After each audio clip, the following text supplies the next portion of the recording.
What's happening, people? Welcome back to the channel. We are 2 days away from the Premier League, and I thought I'd get the band together. Having been there for a long time, so if you're seeing them, this is a special appearance. Then who else? The Mr. Arsenal, Yemi himself. One day I'm gonna block him on Instagram or wherever it is. And then we've got the usual suspects. We got Abib, Saeed, and Akeem here. What's happening, boys? All good. What's happening, people, man? Good. Wait, just as you was introducing everybody, I realized that we all got Muslim names. So let's give Manny one. Your name for this episode is Fawaz. That's your name for this episode. Your name is Fawaz. Okay? We got Sharif, we got Fawaz, Ahmed, Hakeem, Habib, and Saeed. Let's go. Yeah, what a way to start. But look, before we get started, boys, first, people, please don't forget to subscribe to the channel. Click the like button, turn on your notification to know whenever we upload onto the channel. It's a big season, so we're going to get regular recordings for you. And comment, man, let us get your thoughts on this season, your predictions for the season, and who you think is going to be the champions of the Premier League. Are the Arsenal going to do the double or not? Let's see. What are you saying, though? Where should we start, boys? Where should we start? It's been a good... How's the summer, first and foremost, though? Hot, man. Hot. Yeah. Yeah, nah. We can't complain this... Not gonna lie. Yeah, we can't complain this time, man, because we've had a good summer. The weather's been hot, so we have to accept it for what it is. Yeah, I remember the last time it rained. Facts. Yeah, that's true, actually. I don't remember. It's raining today, no? Yeah, today was like the first time in like 2 months or something, bro. Oh, I didn't even hear it. That's how bad. It rained down there still. Yeah, I didn't even hear it. Okay, cool. Well, look, talking about the rain, let's just start with like the summer transfer window. It's been a lot of like bomber drop today from David Oyston. Obviously, there's only a couple of weeks left, I suppose, with like the transfer window. A lot of the clubs got to get moving. Let's start. We're just going to focus on the top 6, really, and then if we have a time, we'll obviously discuss any other team. We'll start with like you, Yemi, in terms of like your summer transfer window. How are you feeling about Arsenal summer transfer window? I mean, it's been good so far. Good incomings. Solis obviously come in and embedded himself into the squad. He's had a good preseason. He's had a goal or an assist in each of the preseason game. Wasn't too sure about the goalkeeper. Sometimes I even forget that we even signed a goalkeeper. I'm not gonna lie to you. And then obviously the big one was Bruno G that we wanted, #1 target. And like you said, David also dropped the bomber today. So I'm happy all around. All I'm waiting for literally is an attacking player. Get an attacking player in, and then we can focus on the outgoing. So so far so good. Can't complain. You guys did get finessed by Vinicius. I like, we got a Keane's point perspective on this. How did you feel throughout that time when you were heavily linked with him, and the two options for him pretty much was sign a new contract or go to Arsenal? How was your feeling towards him when he decided to stay, or did you actually have any belief that he was gonna come?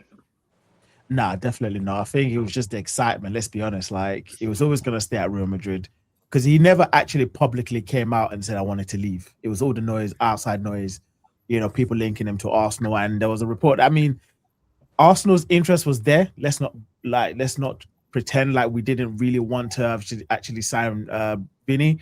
But as an Arsenal fan, you're going to get excited. Let's be honest. Like, a player of Vinny's prospect coming to Arsenal, to the Premier League, you're going to get a little bit excited, but when you actually deep it, weren't never going to come to Arsenal. It was a case of just using Arsenal to basically get what he wanted. But ultimately, we got excited, but deep down inside, I knew it was never going to come. So is that the same feeling for Rodgers as well? Personally, I think I'm. Do you know what's funny though? Yeah. Do you know what's funny? I was arguing with one of my boys. Yeah. Some copy paste. Yeah. No, do you know what it is? I'm probably one of the only Arsenal fans that never wanted Rodgers. I'm not gonna lie to you. I never actually wanted Rodgers, so I didn't feel no After way the about news, I Rodgers. didn't care if we after got the him. We news, didn't nobody get him. wanted him. Apparently, no one wanted him. No. There were people that Oh, you're wanted the him. only one. I mean, there were people that wanted him. We can be honest and say that there were Arsenal fans that wanted him. Our manager wanted him, but to pay a ridiculous amount of money for him, we weren't prepared to do that. And me, I was touch and go. Yeah. I was like, I was cool if we got him. I was cool if we didn't. But with it definitely wasn't worth the money that Chelsea paid. So one last thing on Vinny, sorry, bun him, and Mbappe's better anyway.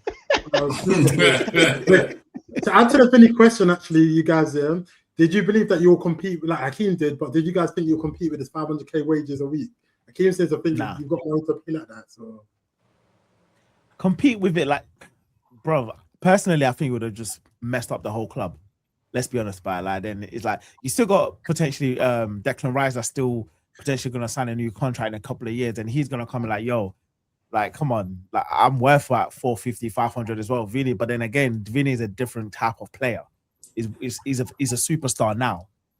Declan Rice is not there yet, so to be demanded, I think he would have caused an issue in the dressing room or within the club, and it would have made us broke as hell potentially. But we would have had to get players like Jesus out, Martinelli out, even though we're trying to get them out, but there's a lot of players that are on high wages. Like, for example, Jesus is on like over 209, about 280k a week. Yeah, it's crazy money. On that much, I didn't even know. Yeah. So the fact that we could have afforded, don't get it twisted, we could have afforded to pay his wages, but it would have just caused a mess in the club. Because let's be honest, we were paying Özil and Aubameyang 350 back then. So for people to keep saying we can't afford his wages was rubbish. Yeah, we would have sold his wages. Yeah, it's rubbish. We could have afforded wages. Not the problem. It's the ripple effect that it would have affected on the other players. That was the problem. I believe we could afford that. Do you know what I mean? So all that talk about we couldn't afford his wages is rubbish, in my opinion. Now it's making sense. All this time I wondered how the hell is Havertz getting 290k a week, but he sees Jesus on 280 and be like, if I'm gonna play him, exactly. Yeah, and quickly, sorry to cut you, but on that point, that's why I believe they had a limit on Morgan Rodgers and were like and told Arteta, because remember he had the final say on Havertz and Jesus and Zinchenko and all these other players to be put on those wages, and they're telling Morgan Rodgers is saying he wants X amount of money, and Villa are saying they want X amount of money. I think the Arsenal board have learned from that and said, no. This is our limit. We're not going above that. But for certain players, yeah, we'll do that. So, yeah. What are you saying, Ham? What's your thoughts on the window and the players that we've just mentioned, like Vinny and Rodgers? Yeah, the window so far, I got no issues with the window so far in terms of like the backup goalkeeper. Kepa's not good enough. He wasn't good enough when we bought him anyway. But it was 5 mil stopgap, no problem. He can go and find first team football somewhere else. I'm not a massive Ilel Melele fan because I think he's a good young keeper, but he's error prone. So it's almost like looking at Aaron Ramsdale at Bournemouth type again. So I would want someone more stable behind David Raya, but it is what it is if it's going to be him and he's free. We've done the tallest guy. I've never seen him play before, so I didn't want to watch any videos. I just wanted to watch him in an Arsenal shirt, and I didn't see none of the preseason games, only the Community Shield. From what I saw, just my eye, the eye test, he passed the eye test. In terms of the technical level on that side is secure. I really didn't want to lose Leo because I know what Leo gives me technically when we play. So seeing Solis come in, and I don't think he's as good as Trossard yet from what I've already seen one game, but I think it's an astute bit of business, 35 years old. He's the type of player that I saw a tweet and it made so much. He's the type of player that would have went to like a Brighton, done well, that we would have now went to go and buy him for 80, 90 because he's got like 12 assists and 7 goals in his first season. So I'm happy that we've jumped the gun, and if he's good, brilliant. And if he's not, it was 35 million. And then obviously Bruno G, no problems with that. Me and you had a group chat, Tom. Every day I message and say, yo, what's happening? And I love it when we get players that I watch from other teams, and when I watch them, I admire them, and I think, right, imagine what he could do if he played for Arsenal with Odegaard and Rice and Saliba. So getting him in for me was a massive coup. And then obviously Ezri today, that's just a good bit of business for me. That's a good bit of business. it allows Saliba to just rest. There was noise about him coming back after 2 or 3 months. He doesn't want to get the surgery, which is the player has every right to say, I don't want to have an invasive surgery. I want to just try if I can just rest it. I think by getting Konsa in, we've allowed his rest period or recuperation or rehabilitation period to be as long as it needs to be.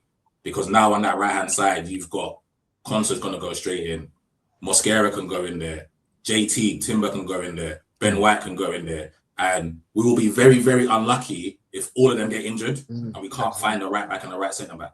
So I think it's a brilliant piece of business, 51 million. I don't think it's overpaid because I think Eddie Konsa's a good player. Yeah. He wouldn't have been at the top of my list. And I wouldn't have said that, oh, I like him. I wanted to come play for Arsenal. Yeah. As one of the players that I like him and I like him at Villa. Yeah. Because I do think I do think he is a bit. I think he's a good defender, no, but I do think is a bit rash. Some of the tackles I see him do is a bit. You didn't need to do that. Remember the penalty they gave away in the World Cup? They never give it. It's a stone wall. And there's no need for him to do that. Literally. So far the window for me, good. I'm with Manny. Echo what Manny said. We need to get an attacker in. So if that's Yildiz, if we can hijack Barcola, that would make my summer. But yeah, we need to have something up there. If we can add a striker as well, if it's just Julian Alvarez, brilliant. But I do think we need to add an attacker, and that will almost round up the summer transfer for me, and then get rid of Vieira, Nelson, Jesus, Martinelli, Gyökeres, all them players that don't have to play football. Get rid of them. And with Vinny, I don't really have much to say on Vinny. That never grew any legs with me. I've been around football too long to be hoodwinked by that. I knew exactly what it was for. He's managed by Rock Nation. Jay-Z, one of my favorite rappers, he's a drug dealer. Okay, I understand. He understands the weight of the world, so he understands if we need to get something done, this is what we're gonna do. So we're gonna flirt with Arsenal. You're gonna agree the terms with Arsenal. We're gonna go to Real Madrid because remember, 18 months there was no breakthrough with him and Real Madrid. Yeah. We automatically come and say we'll give you your image rights. We'll pay what you want. All good. He now has leverage to go to Real Madrid and say whether he wanted to bounce or not. He has leverage to say, I will bounce if you man don't do X, Y, and Z for me. And obviously they've done it for him. So kudos to him. I never thought he was coming. I didn't feel no disappointment. If he came and with Manny, it would have been fantastic, brilliant. But he's not here. He was never coming. No one cares about that. And we just move on. And we move on. But we have to try and there's not a single Arsenal fan that doesn't think that we need to sign an attacker. There needs to be an elite attacker. It can't just be another Solis. It has to be an elite attacker. And my last point on Morgan Rogers was, I know Habib is happy, 117 million, I don't care what you say, that's an overpay, you know that, I know that, and whatnot. Morgan Rogers is a good player. A couple of seasons ago, he was with Middlesbrough in the Championship. He's had a good player, a couple of good seasons in the Premier League. I love Morgan as a player. When we was linked with him, I really wanted him to come. But when I saw the numbers, it wasn't making sense. It was, I love Arteta. Arteta is my guy. That's my project. Me and Arteta talk regularly. That's my guy. As soon as it started, I had to tell him, hey. I know he offers everything you want on the left, but 170 million, that's Chelsea. That's Chelsea's business. Let that rubbish club down the road that don't know how to do anything. Let them go and buy him for 170. And let them go and put him together with Bino Gittins and Mudryk and Palmer and all them, man, and finish 7th. That's their business. We got big fish to fry. We got a league to go and defend, and we got a Champions League to go and win. And 117 million for Morgan Rogers ain't gonna cut it. So Habib, I wish you all the best with your new signing, your new shiny toy. Cool.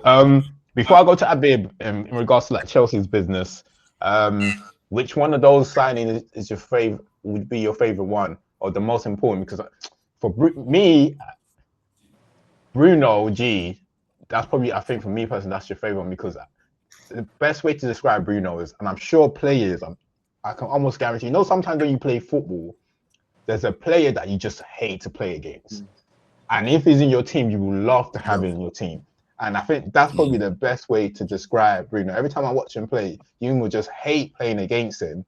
But if he's in your team, you will love him.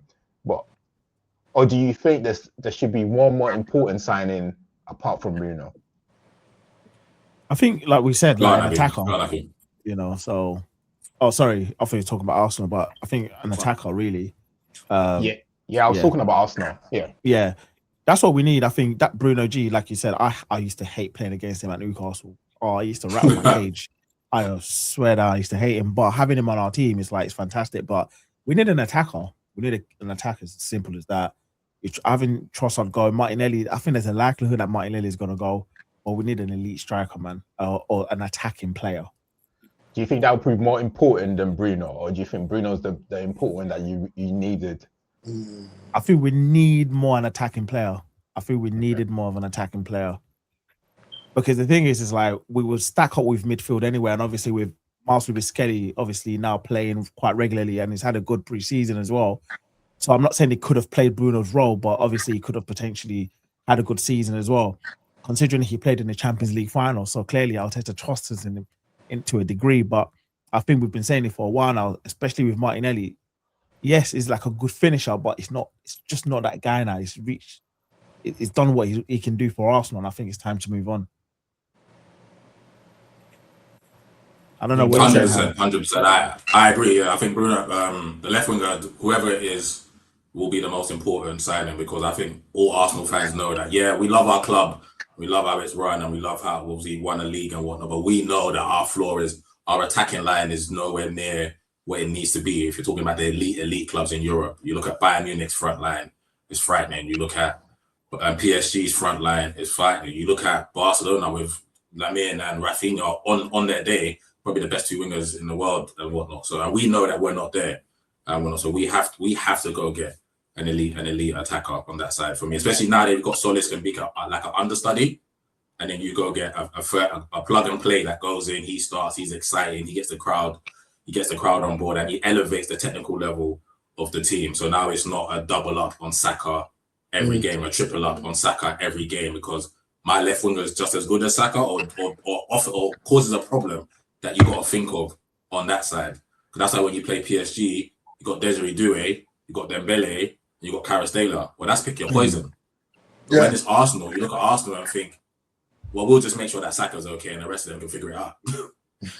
So that's why for me, we have to, the attacker is the most important signing. The attacker that we haven't signed is the most important signing. King, do you share the same sentiment, or? Yeah, because priority going into the summer transfer was a potent left winger, a potent left attacking player. So so that's still the priority. So I'm hoping that in the next 2 weeks that the club sorts that out. Cool. All right, look, let's go to the mighty Chelsea. I know you've been sitting comfortable a bit for a long time. You've been pretty happy with the team. I think you've made a lot of your signings quite early. The only recent news is more around Enzo, whether Enzo leaves, and if he leaves, I'm guessing you want to replace Enzo, and you still have a few players that you want to let go, like Palmer and Jackson. How are you feeling about the transfer? You still feeling good about the transfer window so far? And in terms of like Enzo situation, where do you stand with that? Yeah, and I feel good about the window. I feel great about the window. I feel so good that everybody else seems to be. We don't believe you. We don't believe you. I can hear your voice. I would understand it as well. I would understand it as well if I was below a food chain and someone kept on taking the players that I wanted, right? Even when we finished 10th. Do you know what I mean? I know you're not talking from 10th place. I know that ain't who I think it is. This is how I feel when Barcelona come take their players. This is how Man City feels when Barcelona takes Rodri. Listen, you guys have a left winger problem, and the reason why you have a left winger problem is because Chelsea, they just keep taking your left wingers. Mudryk, yoink. How'd that work out for you? Roger. That's a shame. That's a Mudryk. How many games has he played for Chelsea? Your man's left wingers. Don't worry, we take him. But it's all right. You have Madueke on the right wing, so it's all right. But yeah, apart from that, I'm happy with our signings. I'm happy with our summer. We've got our business done nice and early. We've got the players who Alonso wants as well. So yeah, now it's what, Henderson, drama. Yeah. Listen, Danny Welbeck. Listen, I have quick question. Who's better, Maxime Lacroix or Ezri Konsa? Wow, listen. I know you're not crazy, boy. I know you're not crazy. I don't think the gap is as big as you're making out to be. Though. It's not. It's not that Nobody big. made no gap. I didn't say no gap. I didn't ask who's better. I didn't ask no gap. I asked who's better. Yeah. I don't know gap. I didn't. Laqua's 26, Ezri's 28. Who's better? Listen, there's some people, I don't know who, but there's some people saying that Lacroix is Saliba's better twin. That's what I've heard. I told him. It was nice. It was a nice return. I'm out, man. It was a nice return. I'm out. So he's a better twin. Then he must be someone than right? That's what I've heard. And these guys, like Saliba, probably studied Lacroix's game a little bit. So Lacroix probably taught them a few 1-2 things when they were growing up together. But that's what I'm happy with my better twin. I'm happy with my twins. I'm happy with This is why your club finishes 10th. They have donuts like you managing the club. That's why you guys are finishing 10th. I didn't want to start this way, Tommy. I wanted to have the nice. I wanted to talk football, right? I had to hold my tongue. I had to hold my tongue. But I can't hold it anymore. Jordan Henderson. I'm not happy with the signing of Jordan Henderson. I am, because as a former Champions League winner myself, I value Champions League winners in my team. I value having captains who held Champions Leagues in my team. So I value Jordan Henderson, yes, for the experience he brings. Maybe if Jordan Henderson was in certain other teams, in certain other Champions League finals, you can maybe calm them down before pulling you out. Anyways, aside from that, I'm happy with everything. The only thing that I'm not so happy about is I wish this Enzo saga was over a long time ago. Personally, I still think he's going to stay at Chelsea, but it's just not nice when you're hearing the noise, hearing all these things unsettle people, and it kind of comes to show because in our last pre-season friendly against Real Sociedad, there was a mixed reaction when Enzo came in the pitch. Some people were cheering him, some people were booing him, and you just don't want that uncertainty, especially with such a key midfielder that Enzo is, because really in terms of actual starters, it's mainly Caicedo, Lavia, and Enzo. And obviously, Lavia. Even though he's been starting on a regular basis in pre-season, obviously, like he needs to build our trust in terms of being fit. Because, do you know the first time he played 90 minutes for Chelsea was this pre-season? This guy's been at our club since Southampton in the Premier League, and he's only just completed 90 minutes in pre-season. So he needs to. That was a great bit of business. Hey, listen. Patience. Sometimes I like patience in it. Sometimes I like patience. I see the quality. If we can keep him fit this season, I see the vision. So now I'm happy. I think we're ready. We're ready for Fulham. We've got our players already. I think the only thing now we need to do is just let go of players, sell players. I think apparently Villa said they're interested in signing Tosin as a replacement for Kwanzaa as well. I think there's a few other guys that we need to let go of. You guys said you need an attacker, so if you want Liam Delap is probably there up for grabs. If you need someone, I heard back in the day he could play on the wings, so he can probably do both that as well. What's that? Thierry Henry regen, right? So now I'm ready for the season to start, man. New manager, new players. Well, we're all good, man. We're eating good this season. Well, I heard Jackson and Delap are training by themselves with the under 21. Don't this get boring though, Habib? Habib, don't this get boring every year? It doesn't, because this time it's different. And I know it's different.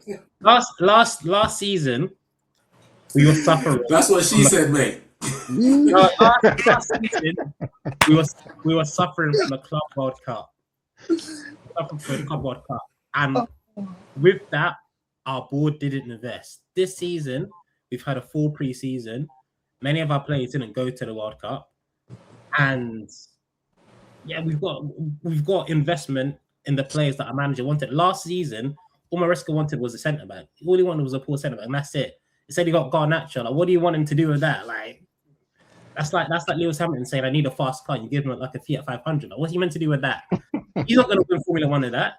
So this time we've given the manager what he wants.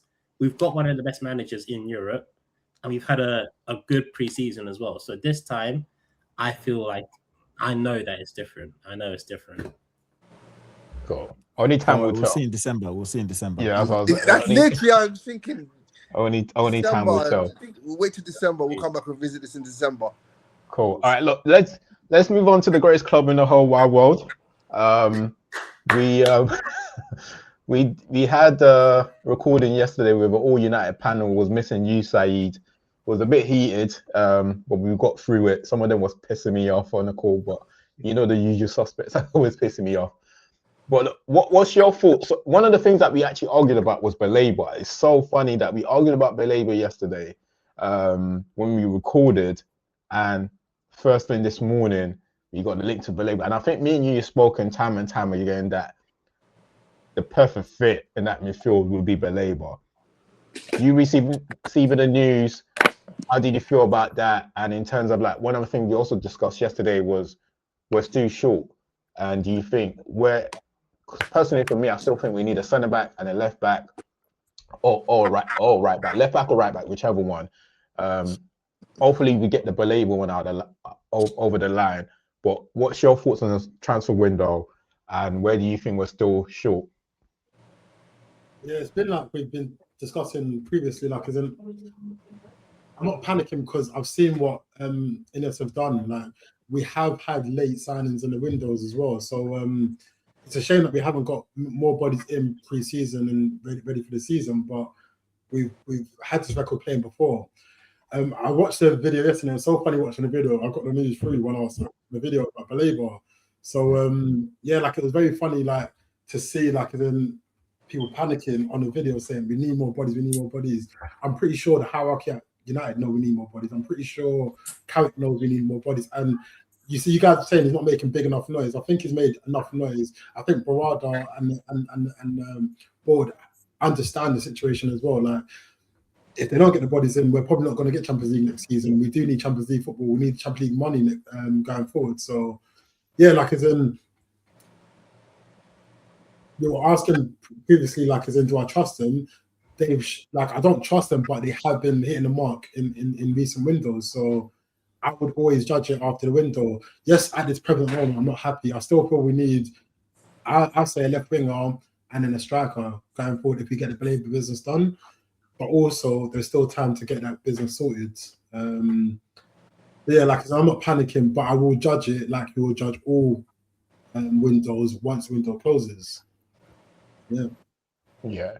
No, I'm the opposite. I think if once Belabor's done, I'm fine to go into the season. I do want a striker, but I don't believe we get a striker unless Zirkzee go.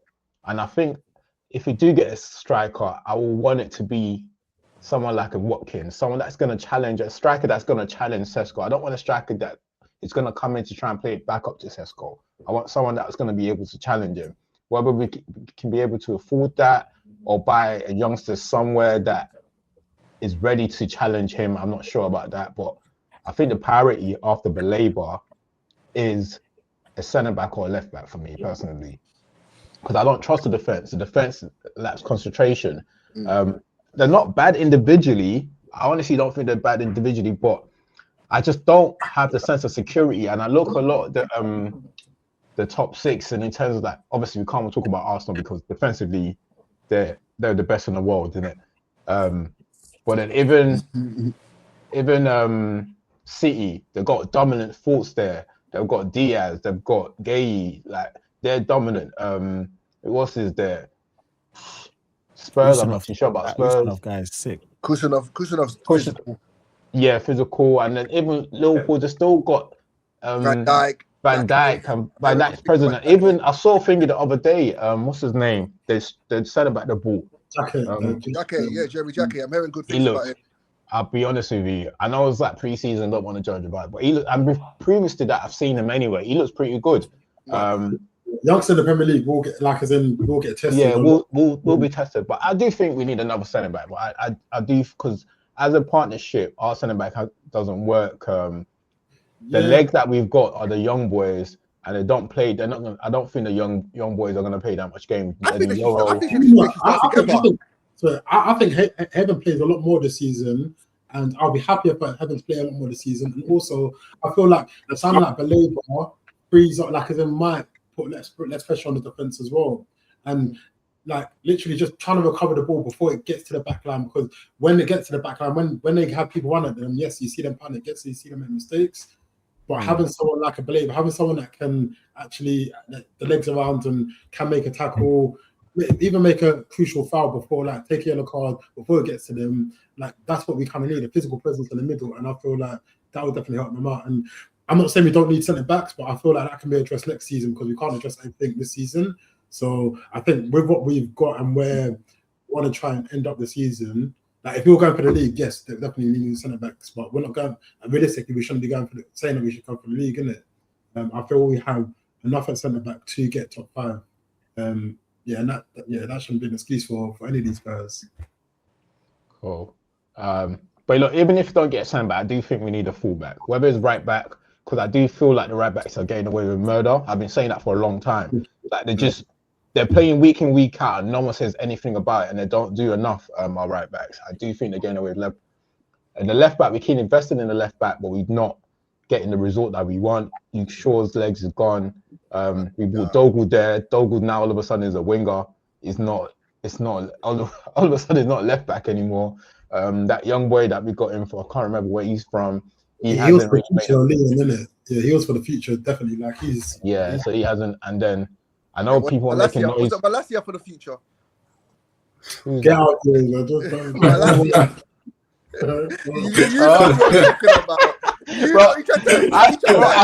I don't remember who the hell that is, bro. That guy is long gone in my memory, bro. I don't know who the hell that is. Well, so,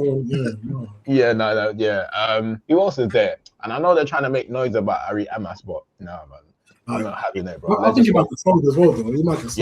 Let's cash in on him. I'm not having Ari Amas, bro. I'll be honest with you. I won't mind a buyback, like as in just to see like what he can do, because I don't think he's had I think he hasn't had a full run at it. Amas, he weren't there for the whole season. Nah, man, bro. I'm saying buyback in it just in case, innit? Because buyback clause? Yeah, just buyback. Yeah. Buyback clause, but he's not ready to start here, bro. Let him go, and then we can. Yeah. I think for every young player, we should always put a buyback clause anyway. So I agree with that. Yeah. In terms of like the rest, are anyone threatened by Spurs? But they're making noise though, and they're still talking about. Like, I don't know. But they're talking about signing three attackers, and that's what they're talking. Just say they get land 2. That can challenge. Yeah, apparently, do you see the report today? They're advancing with Savinho and who's and Mamouche. Where did they get this money from as well? Apparently, Man City might be willing to sell them. They got money, man. They got money. Tottenham got money. Daniel Levy was holding that purse. Yeah, bro. They got money, man. They were paying their footballers peasant wages. And they weren't signing players when they needed. Remember when they got to the Champions League final, challenged for the league, and didn't spend a penny the next season. Like they did a Wenger. And they did it for 10 years. The only thing with Spurs is that they're going to need to move on players as well, because they haven't got too much football either in it. So if they don't move on players, then they're going to struggle. I think as in Richarlison's still there, for example. If they get 2 attackers, he has to leave. If he's still there, beginning with the window closed, then that'll pose a problem. They need to move on players. So Richarlison is a Tottenham legend. Yeah, they some respect on his name. My man, he's got the. As in he scored the most ineffective goals ever in Premier League history. So that's Tottenham though. It is true because they got a lot of attackers when you think about it. They still got Tell, Odegaard, Kulusevski, Maddison. Is that Bergvall gone? That Bergvall guy gone yet? Bergvall's still there, but I think he's been. He's still there. Yeah, he's still there. And they got Kudus as well, still there. Honestly, I don't know why United didn't go and try and just ask questions about him, because I like Bergvall. Bergvall. Bergvall. Oh, he's a baller. Where? Oh, he's a baller. Yeah, Bergvall. he's Yeah. Oh, he's a baller. The centre midfielder. Yeah, Sorry. I thought you were talking about that old Spurs winger, the Dutch one. What's it called? Bergwijn. I was scared. I was like, what are you talking about? Isn't he in prison or something? Bergvall is a baller. No. If he goes abroad, like, and I think that he'll come back in 2 years' time and literally be like a. No, yeah, he's techie. He's actually got techie. He's got tech still. So, yeah, and like Tottenham, I think they've done good business that they needed to do. They remember, like they're starting from the basement. They needed these players. They needed to pay the prices for these players. Like they are desperate. I don't think any one of us should really be too concerned, especially if their attackers are Savinho and Mamouche. Yeah, like if they're gonna let a techie midfielder go, a young techie midfielder go, and bring in a tenacious midfielder, because Tonali, even though he's decent on the ball, he ain't techie like that. Like he's more of a rough and tumble kind of. Don't think of Tonali, though. I'm not sleeping. I like Tonali. I rate Tonali. I see him as a B-Tech Declan Rice. That's why I wanted him. B-Tech Declan Rice. You say for Tonali? Yeah. Nah, don't do that to him, man. Don't do that to him, bro. Declan Rice is better. I'm not saying he's not better, but you can't be calling a B-Tech. You can't be calling him that, bro. That is disrespectful, bro. Below what Declan Rice is, the same mode, but the level below. Paul Scholes will come for you, bro. Don't say that, you know. One thing that I think Tottenham will struggle with is their keeper. Like obviously they're selling Vicario, keeping Kinski, so that's why I think Tottenham gonna pull it this season. But yeah, like if they get the core down they're trying to get, they might get a problem. You never know. I'm more concerned about Man United than I am about Tottenham. Let's just put it that way. I believe Man United getting Baleba in their midfield completes their midfield. Because now it's Baleba and Tielemans, Baleba and Santos, Baleba and Mainu, or it's Santos and the only combination I wouldn't really trust is Tielemans and Mainu together. But all the other combinations work.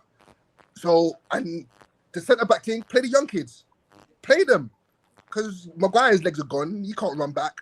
So just play. What do you have to lose in playing them?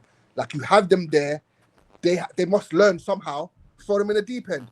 And just, I think if you get one more attacker, you're set. Yeah, I appreciate that, but I'm not ready to throw them in the deep end, bro. I can't lie, because I'm not more convinced about Lenny Euro at the moment. So, well, you guys, for the United fans, yeah, what's your thoughts on Rashford, though? Like, I want to hear you guys' thoughts. We had an argument about this yesterday as well, bro. I just think they need to let the brother breathe. Like, they honestly need to let him breathe, because it's just every day is Rashford. Jack Grealish was allowed to go on loan, go back into training. Bro, I think even played on Sunday without a beat mention from anybody. Did you guys see that? Didn't hear a peep squeak. Didn't hear nothing. Yeah, nothing. Yeah, but Man City ain't. That's the thing, though. Like you got. I don't think it's about. It's not about the demanding club. Man City is as a club, the stature of the clubs. You have to understand we're gonna have more fans that are more demanding. Whereas Man City, they're not. They ain't got fans. Yeah, nah. In terms of Rashford, we saw that on Sunday. They ain't got fans. Yeah, exactly. They ain't got fans. They have to give us their tickets. In terms of Rashford, I feel like he's going to be called upon. He just needs to be ready when he gets called upon, innit? Like, and then just show that you're ready. That is my man. Like, at the end of the day, he's going to be playing for a contract next season. At the end of the day, if he wants, that's what he did last time. Yeah. But if he wants the same money, not that it's going to be United or whatever, but if he wants the same kind of money he's on now, go and play for your wages. Go and show that you still got this kind of money that you're demanding. So, would you take Rashford? Sign him on for a new season. I mean, for a new contract. Sorry, I would sign him. No, he's asking Ham. Would I take Marcus as if we haven't signed our United left winger? Oh, your thing is lagging, Ham. Your sound's going. We can hear you. But it's can hear you, but it's lagging. Like there's noise. I'm gonna jump back in. All right, cool. But Hakeem, would you take Rashford? Would I take Rashford? you asked me this a few weeks ago, I would have said hell no, especially after we signed Solis.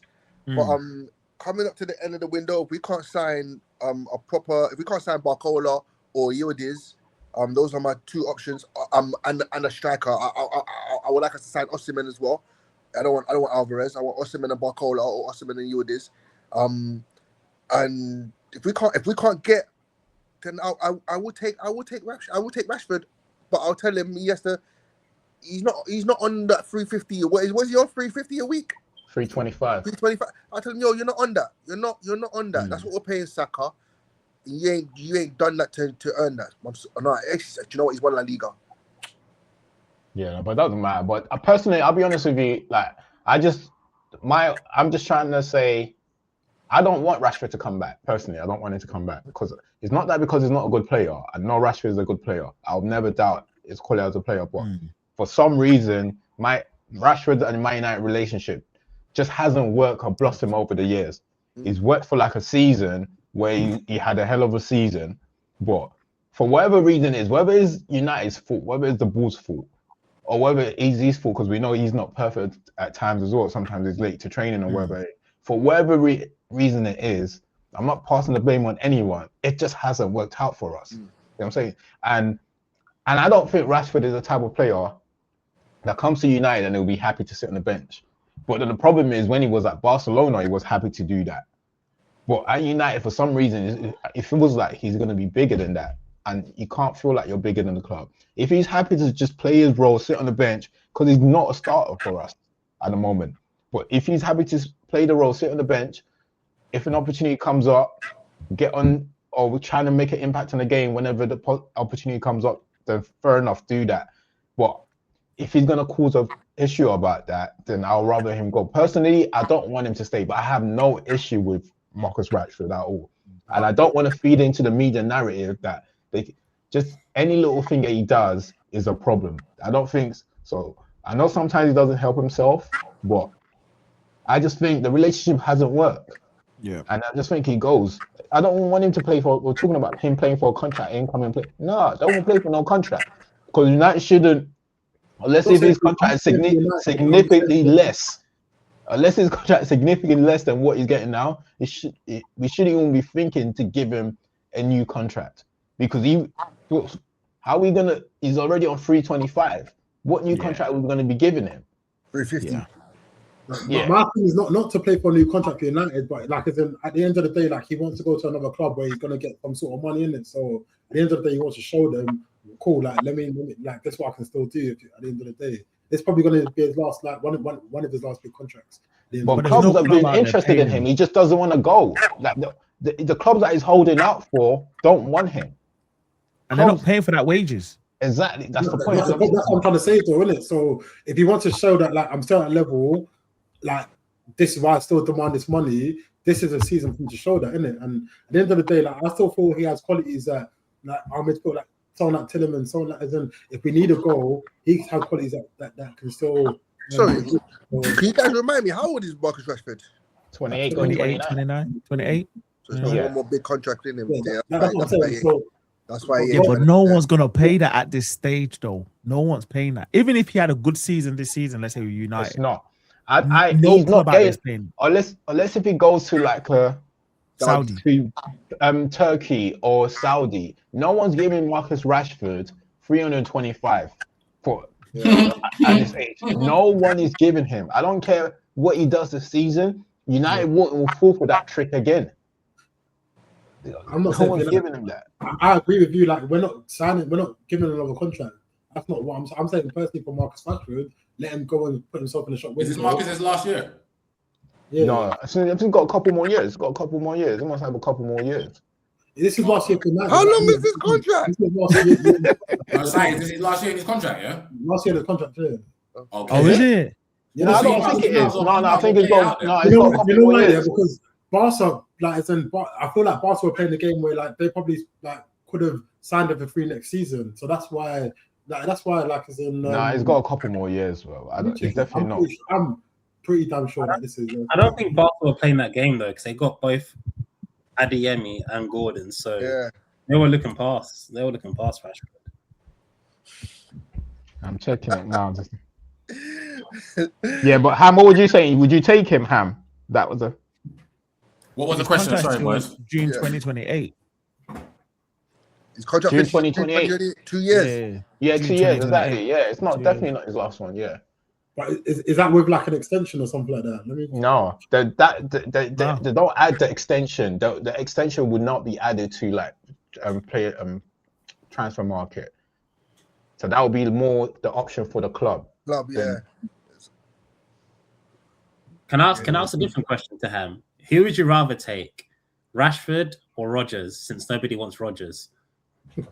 That's a silly question, right? Of course, I'm going to take Morgan Rodgers. Yeah. I would take a Rodgers. Yeah, I would take a Rodgers. But that's not. I'm not taking Morgan Rodgers because I think he's a better left winger Same. than Marcus Rashford. I'm taking Morgan Rodgers because I can play him anywhere in my front three. So I can play him left, I can play him right, I can play him central. So there's more versatility there. So of course I'm going to take more. And Morgan Rodgers is younger, so yeah, 100%. So would you take Rashford? Are you taking Rashford as well? I like Marcus. Tom knows I'm a massive Marcus Rashford fan, but I like him from afar. I'm happy for him to stay. I don't need Marcus Rashford, innit? I've been down this road before where we need a winger, and guess what? Hello, Raheem Sterling. I'm burned out. I've been burnt before. You're not gonna burn me again. So, and I saw Marcus in the World Cup.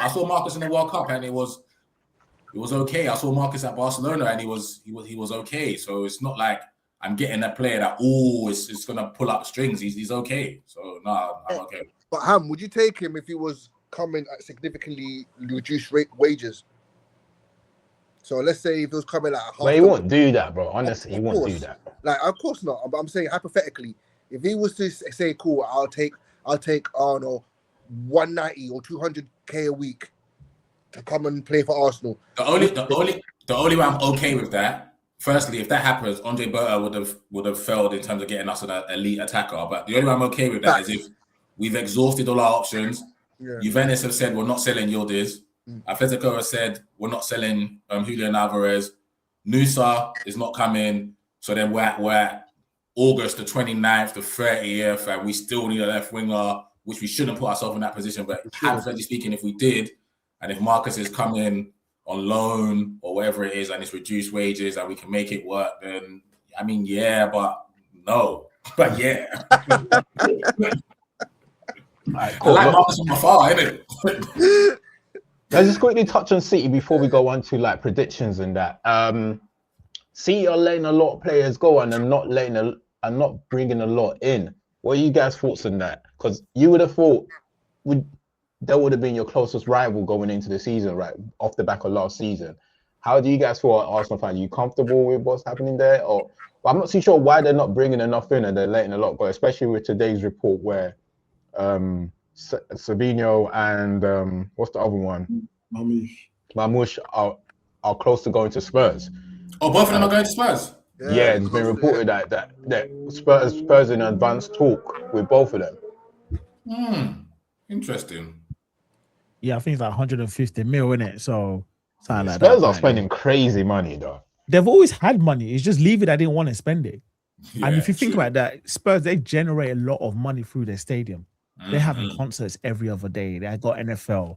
It's just like Levy didn't want to spend. But with regards to your question in City, I think we kind of anticipated this was going to happen. As soon as Pep said it was going to go, there was always going to be a drop-off. And I got a funny feeling there's something going on in City in the background that it's not been publicized, in my opinion. Because they're losing so many players, like key players from John Stones leaving, David Silva, Rodri. And now you're talking about Mamouche. Who's going to be next? Shirky might be saying he want to go as well. Then the next one, Haaland potentially next season, going to Real Madrid potentially. I just feel like this 150 charges, maybe there's something in the air that might potentially come out. And because I remember Pep saying, if anything ever came and it felt like the club lied to him, he's going to go. Yeah. He's gone. Yeah. And that's exact. And remember, he left before his contract ran out. Yeah. Man's had a 2-year deal. No one talking about that. No one talking about that. And he's left after a year. So I just think in the background, there's something going on for all this place just to be going. Because Man City don't sell like that, especially if they're challenging for the title. Having lost the Premier League 2 years in a row and then you're going to start selling all your best players and lose your best manager. I think what you're saying, Manny, is sorry to cut you. Man City are happy to sell, but they always, especially underneath Pep and Tichy Burgerster, they was happy to sell, but they always brought in. But they always already had a backup. Pep was always saying already that I'm had happy to let the guy go, but as long as we got someone else coming out, I think what you're saying is to someone else ain't coming in. Man City always had a backup ready. Do you know what I'm saying? Yeah. Man City always had a backup ready. That's Man City. They always knew, okay, like say if Rodri's going now, so long he goes for the right price, but we already know we got an incoming. Like that's how Man City. But they're gonna finalize on Buwadi though, isn't it? So that's the replacement there, isn't it? Yeah. And I think they're gonna get Enzo Maresca as well. I got a funny feeling. Enzo Fernandez, he's coming. I think he's gonna come. I don't think there's a. But in regards to the title challenge, I don't know. I'm not too worried about City. I'm not gonna lie. I think our biggest rival going into the league, I think it might actually be Liverpool or Chelsea, and potentially United. But I think it's either Chelsea or Liverpool, considering Chelsea ain't gonna European football. Yeah, I think City is concerning though, because if your top player, especially like Haaland, you're not filling him up with any confidence without bringing someone in. I'm not sure. Obviously, I don't know about the charges. I don't want to speculate about the charges. When that comes, we'll find out.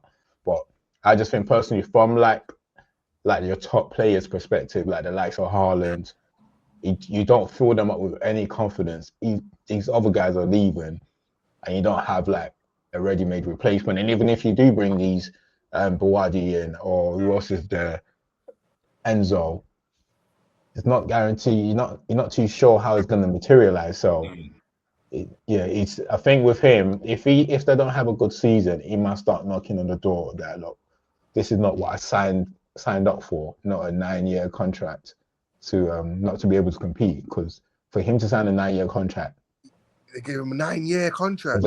Sorry, when was it? Yeah, was it not 7 to 9 or something like that he signed? It was a long contract. That sounds ludicrous, man. Yeah. They've been having like 8-year contract like that anyway, so that's Chelsea. No, not City. City. They gave him. Yeah, it was. Yeah, it wasn't. I think it was. Yeah, it was something like that. Yeah. I think it was 500k a week or 450k a week. Yeah. So for if that's what you signed that contract for, but obviously, look, he's set up for life anyway. I'm sure like the money is not really gonna, wherever he goes, he's gonna get the money. But you want to compete for the league, so unless the players that they bring in hits the ground running straight away, then he will start knocking on doors. It's as simple as that. So,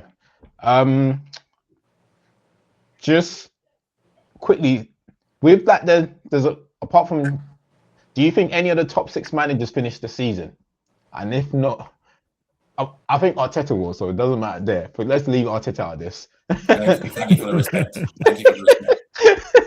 Don't ever put my boy in that conversation again. That conversation is dead and buried. Don't ever do that. You talking about traditional top 6, or you talking about top 6, traditional, the so-called top 6? Who do you think is that including Spurs? Yes. So-called. Yeah, but it's back to back 17, bro. It can't be so-called. It's got to be Villa now. Anyway, let's just include them for this. Do you think any of them finished the season, the managers? No. How many do you think finished the season out? All the ones that the 5 left: Maresca, Carrick, De Zerbi. So can I go first? Alonso. And Ariola as well, no? Yeah, Ariola. Yeah. I think De Zerbi is going to blow a gasket. That's what I'm saying. Yeah, before Christmas, something's going to go crazy, and De Zerbi is going to be beefing the board. The board is going to be beefing De Zerbi. De Zerbi is going to be beefing his own players. Yeah, definitely. Something's going to happen, and I'm here for it. So he's going to be doing a Conte. He's going to come out press conference, bro. It's going to be all out civil war in Tottenham soon. I can't wait. I'm gonna get my popcorn out for that. And then the other manager that I'm worried for will probably be, like, I know everyone rates them but I think if Alonso starts poorly, and I think they can start poorly, I think Alonso and Areola. That's another one. Man. I think they can finish the season. I think it'll be Carrick or Nah, I think Carrick's or good. the Zerbi. Like Carrick, the board. If the board don't get more bodies in, they're gonna pretty much leave him hang to dry, really, because it won't be so much on him. And with the pressure, I just think it's the pressure of the club. It won't be so much on him. It will be the pressure on the club. I hope he does well because Carrick is one of my favorite players. So I hope he does well. But anything outside of the top 6, and we go on a bad run, the pressure is going to mount on him. And I don't know. We don't know how he's going to deal with that. So you know the problem with like Man United sacking Carrick though is that it highlights that this will be their second mistake as Ineos. Exactly. Yeah, that's the problem. So yeah, like as in, I think Carrick might survive the season just because they can't now come and. I think Alonso, as you said, Alonso is probably safe, and I think Iriolo said because they're not like. I don't think those clubs. I think them two will be fine. I think it will be between Carrick or De Zerbi for me personally. I hope he's not Carrick because if that happens, then it's a sign that our season is gone down the drain. So I hope it's not. I hope it's not Carrick. I hope he's just De Zerbi. But De Zerbi is volatile, bro. He can wake up tomorrow morning and do something. Okay, that's De Zerbi for you. He can turn around and say they don't bring in everyone he wants. So he can turn around and be like, yeah, like you didn't bring everyone I wanted. What's this? Like they gave him the keys last season at the end of the day. So like, yeah, he can turn around and do what he likes now. Isn't it? Yeah, I think De Zerbi is the one that's the most under pressure when you look at the club that spent the most money. Because this is the first time Tottenham has spent so much money like this. Like they didn't do it under Mourinho, they didn't do it under Conte. You understand? So and they've now done it under De Zerbi. So I think he's definitely under the most pressure. I don't think he'll last the season personally. I don't think he will. I just think he's going to lose the plot at some stage. Because individually, he's signing good players. You look at the individuality of each player, you're like, oh, fantastic signing. But the history of the Spurs, you just know they just can't do it. I'm sorry. So I don't think he's going to last the season. I worry for Carrick. Definitely worry for Carrick. I think he had a good start to his tenure at United last season into the end of the season. But I just don't know. Like, I think everyone had Man United to do a lot this summer transfer window, and I don't think they've done everything that they need to do in most areas. But is that because they can't afford it? I don't know. You guys will know more about Man United than me, but I think I expected them to have done a lot more than they've done this transfer window, but we have to wait and see. But I think I don't know, I do worry for him, but I think the rest of the managers will be all right. To be fair with United, we're still paying for past mistakes, isn't it? Like, we're still paying off Anthony, if you get, if you think about it, if you get what I'm saying, isn't it? So, like, we do have, like, everything will be on credit, if you get what I'm saying, going forward. And that's the problem. But also, like, I also feel like all Curry needs to do is beat City once, and that shouldn't be a tall task for the Maresca. And as you said, like City's midfield is not going to be easy, but it's not going to be a tall task like it has been in previous season. Beat Liverpool, that isn't as a taller task as it has been in previous seasons. And like then with those kind of wins in the bag, like even I can see us finishing 6th and him still being here. If you get what I'm saying, it won't be good for us, but I can see that happening. Yeah, I don't think so. I think that's the reason why they gave him a 2-year contract. I don't think he finishes 6th with 1 year left on his contract and allow him to see through that contract, especially if managers become available during like the summer. I don't think so. I think if he finishes 6th, I don't think he gets his contract. 6 and a decent Champions League one, decent cup runs as well. Like, as in, yeah. Because the league is volatile, if you get what I'm saying, man. You know why I say that? Because, bro, we've been in this position so many times. Like, we've made Champions League football. We've done this with Mourinho. We've done this with Oli. We've done this with Ten Hag. Where we've made Champions League, we've invested, and then we drop off that 6th, 8th, whatever it is. And this is another opportunity for us to, like, close the gap. And then we drop off again. Why rebuild a game with him? So they weren't sure about him anyway. So why rebuild a game with him? Because I think you're talking about them making mistakes because this is one of their second decision. it's a bigger decision to allow him to go through that season again, because they've done that with Ten Hag. Allow them to go through the season. They've done that with Amarin. That they allow them to go start the season, give them another opportunity before the season went down the drain. And having to know that they needed to replace them during the course of the season. And they're in a much better position because Carrick will only have 1 year left in his contract. So why would you let him go through that season again, knowing very well you need a minimum of you need minimum of Champions League football. Yeah. And they got a goal. They got a goal that they say they want to win the league apparently within the next 2 years. I don't think they're banking on Carrick. If he comes sixth next season, they're not going to bank on Carrick to win it the following season. Yeah. That's my personal view. That's a fair shot. Yeah. What should we talk about in terms of the expectation for each club? Our baby's gone. For me, I will let you know. He said they're going to win the league. So. Again? He said they're going to win the league, right? Yeah. Oh yeah. For me personally, my expectation is minimum Champions League. Like, I'd rather us be stagnant than to go backwards. And that's just my personal view. Be stagnant than to go backwards, because as I said, we've had 3 opportunities like this before, and we've gone backwards. Some occasions we've gotten terrible to look backwards. We're talking about, I don't know where we finish. So be stagnant, and then get that Champions League money again, and we can throw money at it again the following season. So, and I think that's the only way Carrick survives next season. That's the only way he's manager of Man United next season. Minimum Champions League spot. That's my expectation.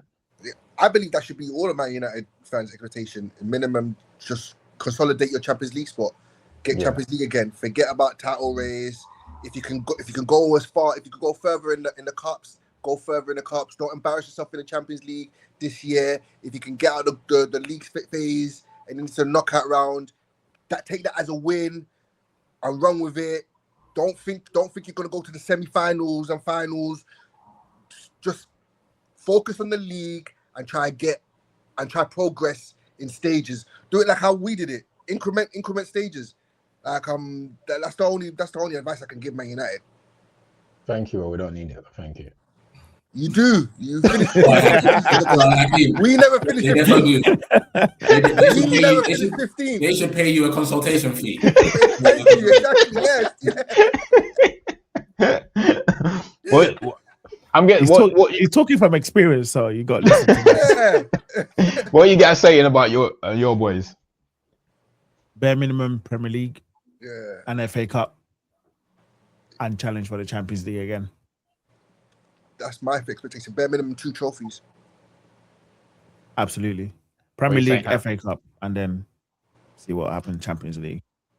Yeah, do something that this club hasn't done in the Premier League era, which is go back to back. So we have to do that. Man United have done it, City have done it, Chelsea have done it, Liverpool haven't. But so do that. That's the bare minimum anyway. I know it sounds like, oh, it should be easy. It's not easy. It's a Premier League. It's a 38 league. It's the most competitive league in the world. So for the basic fans, they're going to see it as, oh, Arsenal won it last year. Everyone's got new managers. They're going to go win it again this year.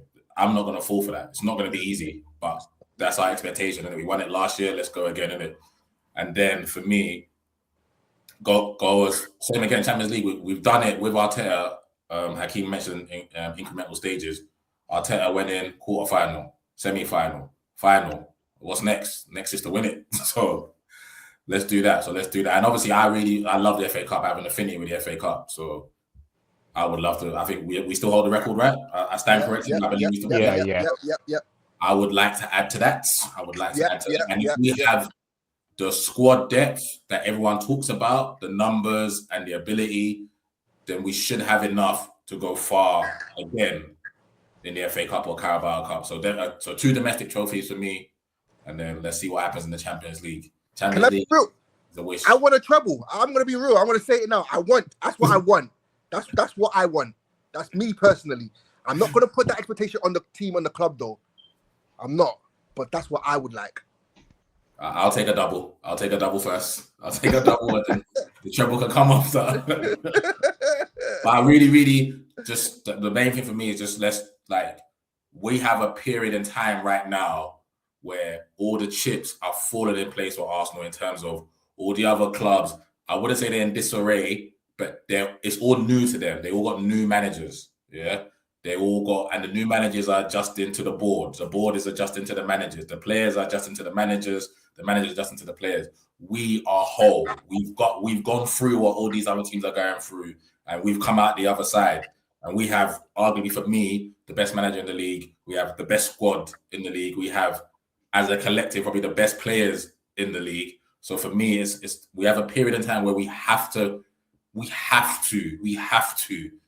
do as much as possible now, because football is cycles. And in 2, 3, 4 years' time, when all my top players who are 27, 28 now, they'll be 31, 32. And we don't know what Chelsea is going to be like in 3 years' time. We laugh at Tottenham. We don't know what they'll be like. We laugh at United. United are shit. We don't know how shit or how good United will be in 3, 4 years' time. So for me, whilst we have Arteta still seems young and vibrant, energetic. He seems like he's up for the fight. The players are up for the fight. But if Hakeem and Yemi, you know what I'm talking about. If you look at the ages of our top players, it's nearing the other side, closer to 30. So that for me says it's a win now. And win now means we have to win this season, get as much. We have to go again the season after and maximize the little period of dominance that we can have. I don't want to be like Liverpool fans. Remember when Liverpool won it? And they were like, Jamie Carragher and Graham Souness, we're going to dominate English football now. I'm not mad like that. However, logic tells me that I'm not going up against a Klopp next season. I'm not going up against a Guardiola. I'm not going up against an Ancelotti. I'm going up against a Xabi Alonso, who's won at Leverkusen but hasn't done it here. Iraola, brilliant job at Bournemouth, but I don't know what the hell he's going to do at Liverpool. Michael Carrick, I wasn't blown away by how United played. I think he done a good job at United, but I wasn't blown away by how United played last season. So I don't have full faith in him. And his board only gave him 2 years, like Tommy said, so they don't have full faith in him either. De Zerbi at Tottenham, Hakeem, you said it perfectly. That's going to blow up in their face. I don't care about them. Don't think about them. And then I don't know who the other team is, whether it's Villa or someone else or whatnot. It's Unai Emery, and Unai Emery is good, but Villa aren't going to win the league. Oh, City. And then, and City, Maresca. I'm actually the opposite to what Michael Carrick done with City. I thought Maresca done a really good job at Chelsea. When I watched Chelsea play, I could see what he was trying to do and implement, and I thought it was good. I thought their gameplay was actually good. They didn't finish a lot of their chances, but their gameplay from front to back, every time we played them, they give us a really good game.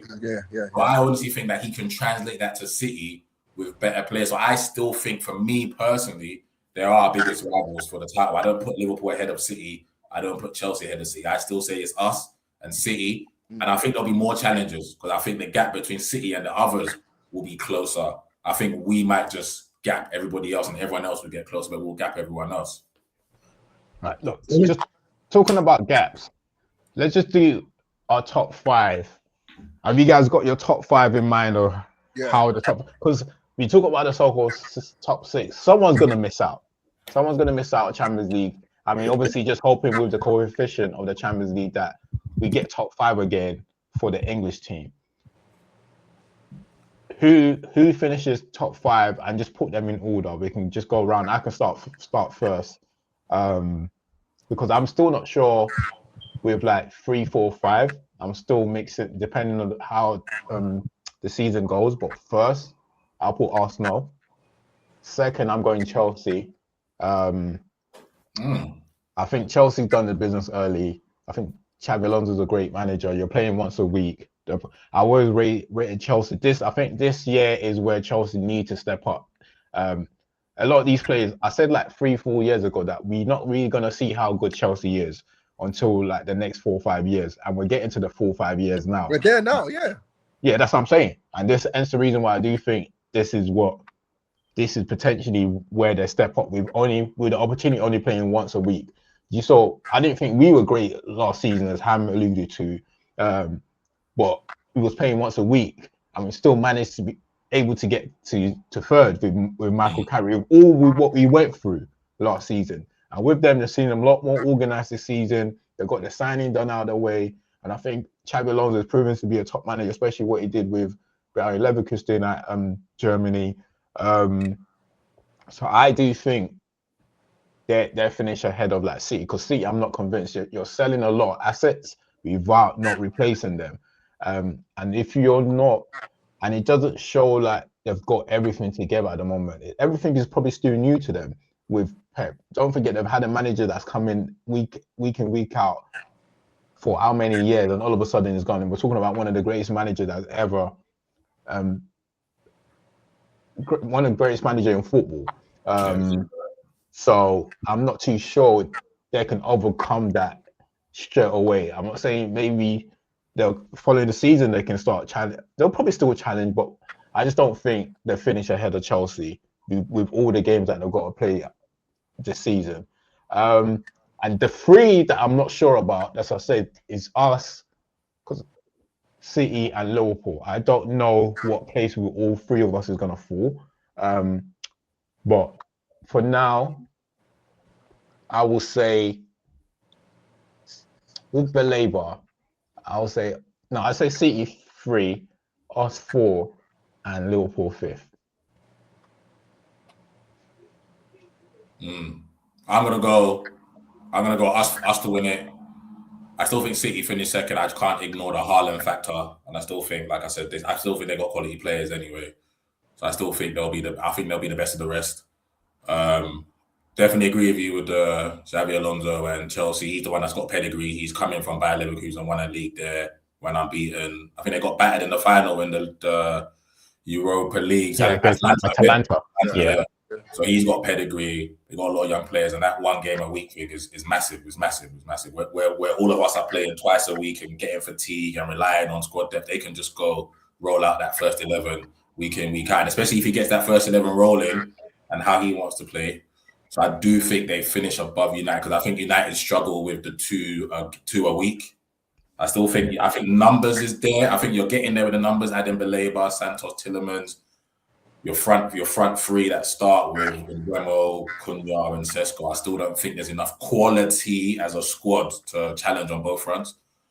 So I'm tossing up between United 4th and Liverpool 5th, but I trust Iraola more than I trust Carrick, so I'm gonna go Liverpool 4th. And I think Michael Carrick gets United 5th. I do think United fall back from the 3rd they finished this year, because I don't want to say it was a false dawn. But like Tom said, and like I said, I wasn't overly impressed with them. I think United finished 3rd, but I wasn't overly impressed. So I will say Liverpool 4th and then United 5th. And that means Tottenham drop out, yes? Perfect, yeah, perfect. I think. Who's next? Yeah, I'm going Arsenal 1st. Man City 2nd. Chelsea will just miss out, go 3rd. I think Liverpool go 4th. Man United 5th. I think Arsenal will win it. I don't think it will be by a lot of points, but I think Arsenal will win it. The Man City are coming 2nd, Chelsea 3rd. I think Tottenham get 4th, and Man United get 5th. I think Liverpool drop out. Yeah, I think there's too many parts of Iraola, and plus Iraola's methods means a lot of running, a lot of effort being put in by the players. I think like post Christmas, like even with Bournemouth and stuff like that, even though they did have injuries and whatnot, you do see that a bit with Bournemouth, and that's after getting used to their methods for so long. So yeah, I feel like Liverpool will dip this season, but in that why, sorry to cut you, in that why they got him in the first place, because they didn't want to play slow. Yeah, and then that's the whole purpose. No.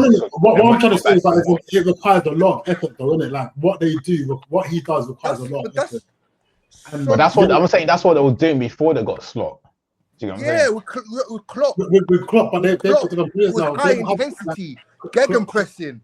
That's what they're bringing back. The players that are doing that with Klopp have kind of dispersed, in it, like as in, like they've now got new wingers, they've now got new midfielders. Yeah, so fair enough. That's going to be a problem for them. Even the fullbacks and stuff like that. I think that's going to be a problem for them. I'm not knocking him, but I just feel there's going to be too much load for the Liverpool players currently. So. Well, you say you put Spurs 4th, yeah, and then Spurs 4th. Them having one game a week, or like and not having too many distractions, just like Chelsea, will put them in good stead. And they really need to do something with De Zerbi. And you got Spurs finished above United. Yeah, I got them finished. I feel like United, like as in, like we're gonna be stretched all over in terms of all the different competitions. So we will lose like the mid-table kind of duels that we should be winning. I feel like we could slip up with those. As long as we eat our dinner with like the bottom couple clubs, and then I feel we'll be competitive within the top 6. I feel like it's a mid-table teams that are prepared to run at us that will give us the biggest problems, isn't it? So, yeah, like I feel like, and finishing 5th United shouldn't be anything to be. It's not easy, especially as they haven't backed him 100% either. So. Yeah. All right. Cool. Yeah, I think Arsenal to win it. I put Arsenal to win it. I think nearest and dearest will be. I think 2. I think a lot of people are sleeping on Liverpool. I think them bringing in Areola. I think he's taken them back to what won them the league. I know that a lot of the players that won them the league are no longer there, but they have a lot of profile that will suit the style. They bought that Victor Muniz geezer. Like he looks like a tenacious, aggressive little pit bull. So I know Isak's won't be the best presser, but they got Rio as well, who's another little pit bull. If they get Barcola, that will elevate their attack even more. Along with, and then they could get Ekitike back with Isak's quality. Florian Wirtz, I think he's gonna have a big season. Like he needs a big season, to be honest with you, because last season was left a lot to be desired. Zoboslai's quality, I rate him highly. I rate him as high as a lot of central midfielders in the Premier League. I think as soon as they can sort out their fullback situation, they're all right. So I put City to be second, and because I still feel like they still have quality players, they still have the know-how. They're better than 90% of the other teams in the league. So just on that alone, I'll put City second. Then I put in Liverpool third. Now here's where it gets here's where I'm conflicted between 4th and 5th. Now I feel like the problem with Man United will have is when the games are congested and they're piling up. I feel that's when Man United will probably struggle with injuries, suspensions, game after game after game after game, competition after competition after competition after competition. Whereas Chelsea won't have that issue. I still feel like the league will surprise Alonso, like the Brentfords, the Brightons, the Newcastles away, the Evertons. Alonso played in this league, so he knows this league. But there's one thing playing in this league and there's one thing managing in this league. So I feel like these teams are well equipped to throw spanners in everybody's works, even including ours. So that's why I don't feel Chelsea will be as high as everybody's putting them. And I'm conflicted. So, but I'll go Chelsea 4th and Man United 5th, and Tottenham to finish like 7th or 8th. Cool. So I think you and Hams are the same, and no, me and Akeem are not the same. Me and Manny are the same. Really? Yeah. What you got? Liverpool as 4th. I got Chelsea 3rd, innit? Oh, okay. Yeah, Chelsea 3rd. Okay, cool. Yeah. And then Liverpool 4th and United 5th. Okay, yeah. Cool. All right, cool. Well, we got all of that down. We'll see halfway through the season how we're getting on, boy. Probably all be wrong, boy. The only thing that's right is Arsenal win the league. Probably. That's the only one I care don't about, baby. That's the one. I don't mind getting that one wrong, boy. I don't mind getting that. Yeah, correct, Ham. The only one we got right is first place. All right, man. That's what man cares about, bro. Yeah, literally. All right, quick. Just a quick one. Let's just go through the rest of it. In terms of relegation, who do you think is going back down? I think Coventry will stay up, but the other 2 will go down. So that was that. Who's the other 2? So, Hull City are going. I think even though they spend a lot of money, I think they'll go down. In terms of, I think Newcastle might potentially struggle. I think they might be challenging for that relegation battle. Potentially, Villa might struggle too. Villa? Yeah. No, I don't think Villa will struggle. I don't think Villa will They've struggle. lost Morgan Rogers. They've lost Thielen, and now they're losing their best centre back to bring in Tosin. No, I don't think they'll struggle. I don't see that. I think they've got a good manager. United is too good. Too good to do It's that. only because of the manager. That's what I'm saying. I don't think they'll Exactly. struggle, so. Fair enough. You know, like for me, I think like Fulham will struggle. I think Palace will struggle as well. Palace, Sunderland being in Europe as well. Palace is a good shot. But Palace do this almost year in, year out, like flirt with relegation, and then just start The pulling new it manager, together. we don't know what system they're gonna use. So yeah, I think Palace is a good shot. Well, who's their manager now? Is it? I don't know his name. Yeah, I don't know his name, but it's a new manager, Sha. Yeah, sucks. And I think so. And my dark horses for the season, Forest. Don't sleep on Forest. Okay, cool. All right, so look, who's the three that we're saying going down? I'm in Manny, by the way. I'm going with the first two. I'm saying Ipswich and Hull as well. I might say as the third is between Fulham. Yeah, I think Fulham's a shout.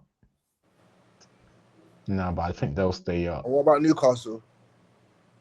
I think Newcastle might just about stay up. But it's a hard one. I can't. Because I don't know nothing about this new manager as well. I've heard some things. But he's really good though. Yeah. Yeah, I think they might. You know what I say Leeds. I'll say Leeds. Really? I think they'll be all right. I think Leeds will be all right. Because learn his lesson. But then who they really brought in? I'm not sure they're much different from last season. So if they were fighting relegation last season, I'm not sure. Is it Wilson that they got from Fulham on a free? Yeah, got Harry Wilson from Fulham. Yeah, that's a sick signing. Yeah, that's a good signing. A good signing. That is actually a good signing. I think I'll be honest with you, the third one. You know what? I don't want the three that come up to go down. That's what's happening, man. Get with the program. That's what's happening, man. The thing is that it didn't happen last season, so it's going to happen this season. Yeah. I feel like, because do you know what? And Coventry do play decent football, so I wouldn't mind them staying up just for that alone. But that's why I said I think Coventry will stay up.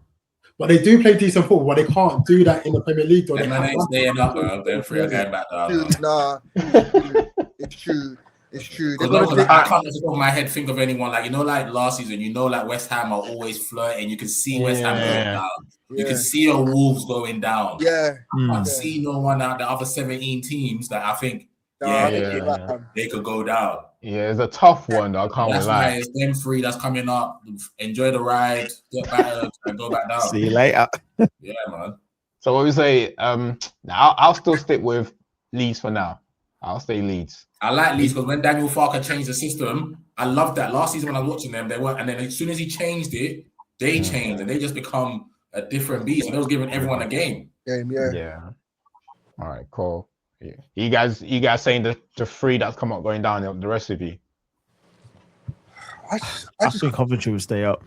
Yeah, I think because Lampard's going to try to play football. He's going to try. He fancies himself as a. He doesn't. But bro, I watched them last week. They don't play football like that. Like they really just don't play. They do try, but it's. I think he's very. They was very pragmatic in the thing. He played football when he needed to play football, but he went always trying to play. He's learned. Football. He's matured as a manager. I'm not saying that they might go down, but I just think he will stay up. So I'll go with Leeds than Frank, and they've invested as well. Yeah. So you're saying two of them stay up? I think like as in Coventry might be a shout to stay up.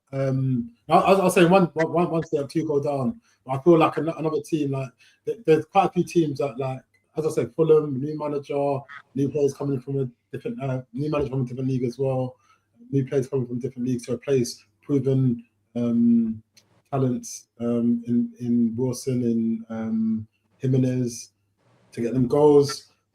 It might even be like, as I said, like Sunderland with this European football that they've got now, like that might be a hindrance to them. Who knows? Just like happened to not first last season. Yeah, like I just feel like one of the established boys are going down. So cool. All right, look. Who's your player of the season? I don't think he's been signed yet. Oh, really? I like that. Oh, really? That's a good shot. That's a good shot. What are you saying? Oh, the one that's coming United that hasn't been completed.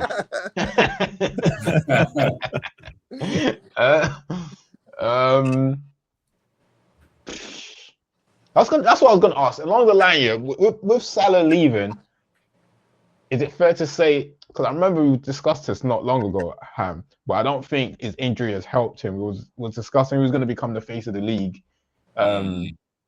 after Salah leaves and stuff like that, with all the big names leaving.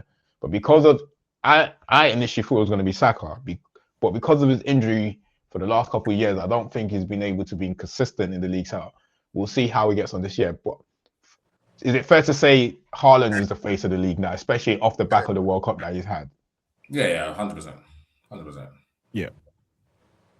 He's a lock for 40 goals or something, all comps. So he's gonna go. The last year was a bad season for him. He got 20-something goals in the league. That was a bad year.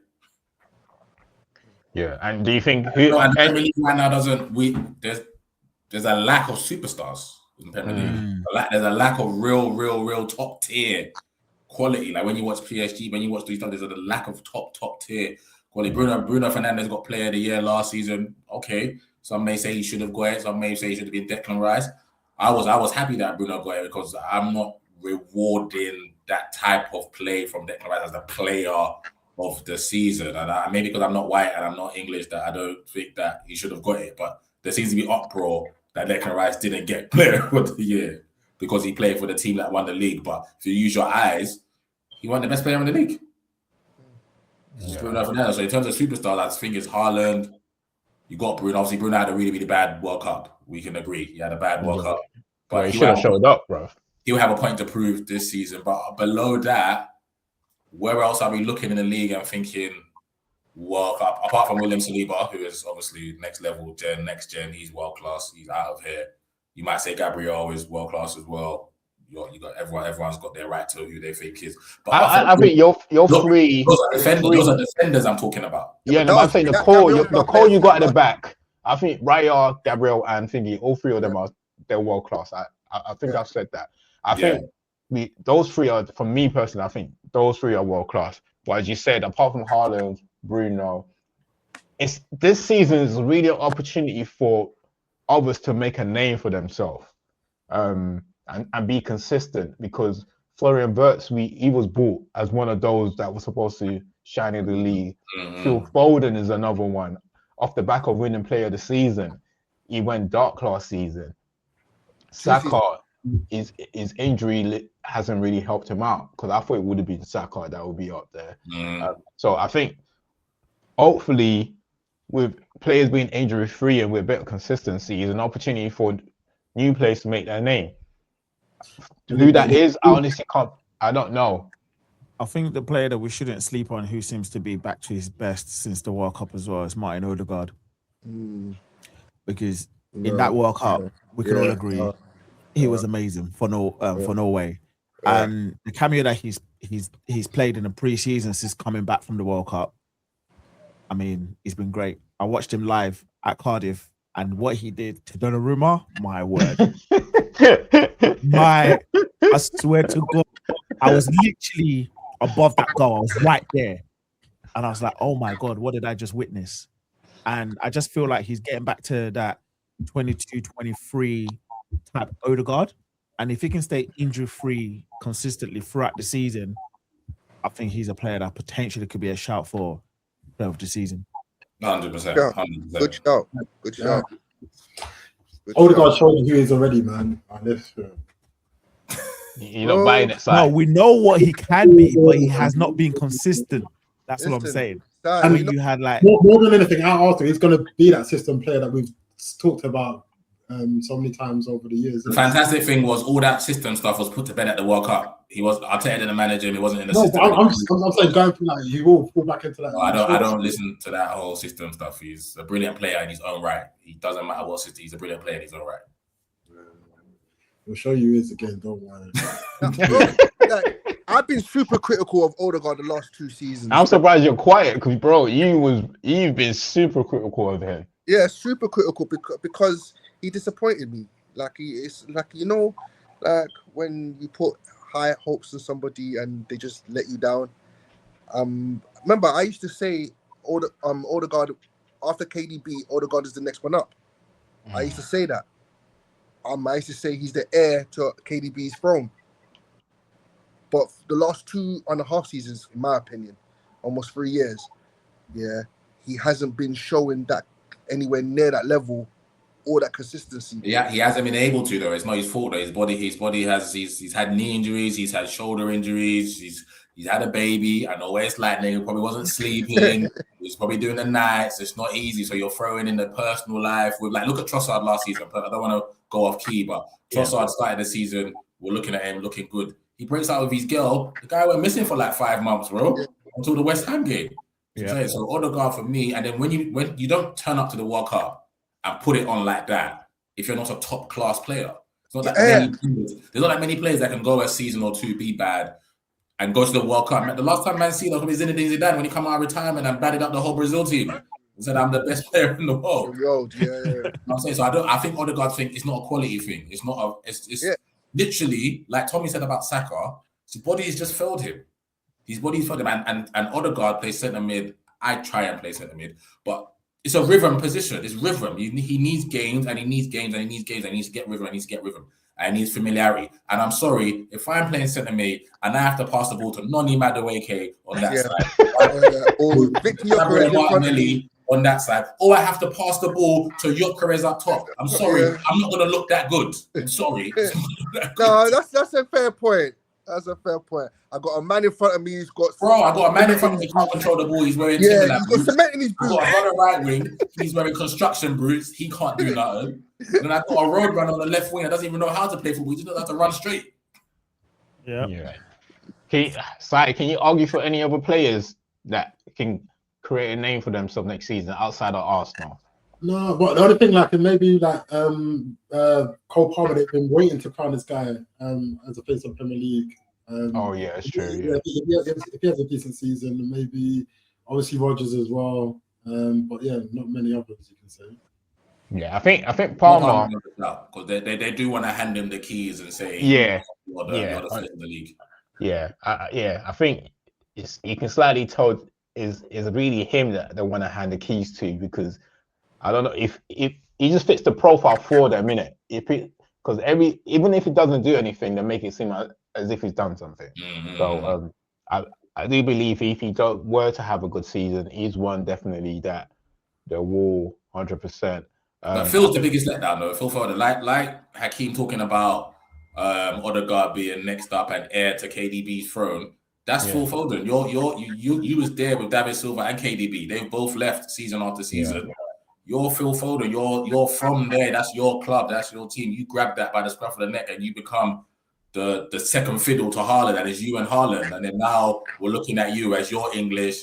You're the second or main guy for City. So automatically you're like the best player in the league. Automatically you're like almost the face of the league because you play for the 1 or 2 top clubs in the country, and you're 1 or 2 best player in the country. But for some reason, I'd love to get Phil Foden just shake his head, just shake him and take it. Because for me, he's the best. Apart from Wazza, because Wazza was next level. But I just think talent for talent, I don't think I've seen another natural ability. Yeah, better than Phil Foden. I think Wazza's next gen. But after Wazza, I think it's Phil for me. And I'm not even a City fan, but watching it, I'm so disappointed when I watch it. But I love Phil Foden. I think he's, like I said, next level. If I played with him, he's a player that I think I'm good at football. He will make me feel shit. That's how good he is. Yeah. I guess you are right. It's an opportunity for him because he won. Was it last season? Was it 2 years? 2 seasons, yeah. So and he's just basically gone missing for 2 years. And then we won it. So So he's been missing for 2 years. So he needs.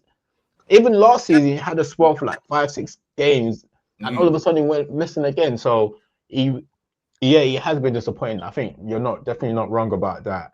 I suppose his situation is probably worse than Palmer because Palmer's only really gave us like 1 solid season, whereas with him, we saw his build up to Phil Foden for him to win the player of the season.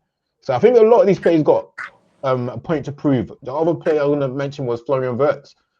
He's got a point to prove. Last season didn't go well for him. He's supposed to be the superstar of Europe when he was bought. He decided to go to Liverpool and it hasn't worked out. So I think he also wanted to prove himself. So I think there's a lot of players there that have got the opportunity to start creating their names because we lost year after year. We keep losing our superstars in the league. But it is a competitive league. So if you were to step up, you can be that superstar. So the opportunity is there, especially for every single one of our clubs. There's opportunity there for one of them to. If Arsenal end up going to dominate, as you said, Ham, someone's got to be a superstar of that team. And I don't, as much as we're saying that the defenders are the that's not the ones who want players. to be superstars. Yeah, but that's people fans don't look at defenders as superstars. You know what I'm saying? Bro. It's got to be an attacking player. It's got to be Saka, bro. If Saka don't do that, then it might just be the next boy coming up for you. What's the name? And Mark's Max. Yeah, Max. Baumann. Yeah, it might be him, because if you do go in and dominate, we need to look at attacking players. Okay, this is the face of the league, because every time a team has gone and dominated the league, we always look at a player and think, or a few of their players, attacking players specifically, that these are the world beaters. But we'll see whether that. All the teams that have dominated, sorry, Tom, all the teams that have dominated have had that go-to guy. United, you and United fans, you know that when you turn up Old Trafford, you know Wayne Rooney scoring, Cristiano Ronaldo scoring. Liverpool fans have had it for years. We know no matter what, Mohamed Salah is scoring. Man City fans have had it. Kun Aguero, man, know he's scoring. He's bagging 25, 30. And then after that, they've gone to get Haaland, and Haaland's bagging 40 to 50. As Arsenal fans, me, Hakeem, and Aubameyang was bagging mid-20s. We haven't had nothing since Aubameyang, and before Aubameyang, for one season, and before Van Persie, it was Thierry. And after that, we ain't had a go-to guy. Even with underneath Arteta, we haven't had a go-to. He's gonna go get me 20, 25, got GA or something. Obviously, Saks is doing what he can, but the injuries have curtailed his career a little bit in it, and I wish him all the best in it. Good luck with his injuries, so he can be that guy for us. I think as Arsenal fans, what we're missing, the only thing that's missing is when we turn up, we know our team play well. We know we've got the best defensive structure. We know we've got a great manager, but it's just, we would like to just know that I close my eyes, my striker scored. Tommy's messaged me, Hacker scored a hat. Arsenal won 4-0, Saka bagged 2. I need to start feeling like that. I love the sharing of I love the sharing. I love it. I love the way we play. We share it. But I don't mind sharing. Everyone gets 7, 8, 9, 10, and then my main guy gets 30, 40. Yeah. And that's why I was talking about this today with Tokes. I give the manager.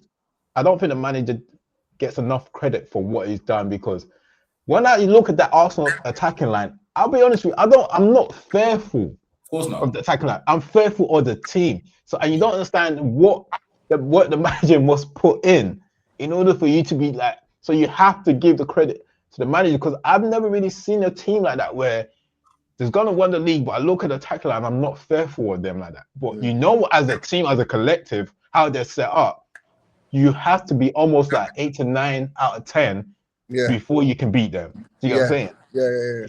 You can't just rope up to Arsenal and think you can win a game and not be like 8 out of 9 out of 10. So you guys have to watch the sorry, it's 2 seconds. You guys have to watch it's called the Men in Blazers. He done an interview. He got an interview with someone today. I watched it today, and exactly to Tommy's point.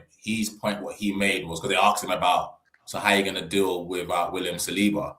He said, basically, in black people terms, what kind of stupid question is that? Because he was saying, I've built a team that is not player dependent. I built a system that allows player to come in and a player to go out, but the system still works. So whether it's Saliba centre back or it doesn't matter. The instructions are the same, and you have to carry out the same gameplay. So that's why for him it's a bit like, our attack ain't great. Tommy's absolutely right. When we go into Champions League games and you're watching Olise and McCain and them man there, and you're watching them, you're thinking, wow, we're inferior. But then when we played Real Madrid, I'm sure the boys remember 2 seasons ago. Their front line's better than ours. Man's playing the game against Mourinho up top. Mourinho scored 2. Yeah. The system doesn't fail.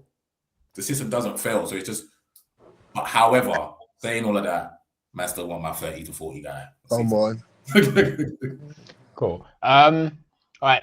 Last point before we jump off. Also, in terms of like young players, is there anyone you're looking forward to this season? For me personally, I'm really looking forward to see our boy Shane Lacey. He's a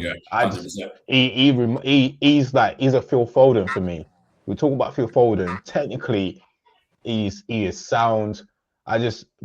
For me, he was always, when I watched him because I used to watch a lot of the under 21s and under 18, because I knew we had a lot of talent in our under 18s and under 21s, and I was watching him. I never had a doubt that this boy was gonna make it into the first team. Even if he didn't make it for United, I always thought this boy will make it in the Premier League. The only way he doesn't make it if he doesn't apply himself, because he's got all the, like, when you're talking about pure talent as a young player, I think he's got that. So I would love to see how that materializes in the first team if he gets enough game. But he just reminds me of Phil Foden every time I watch him. Honestly, he is such a talent, and whether or not he gets enough game, we have to wait and see.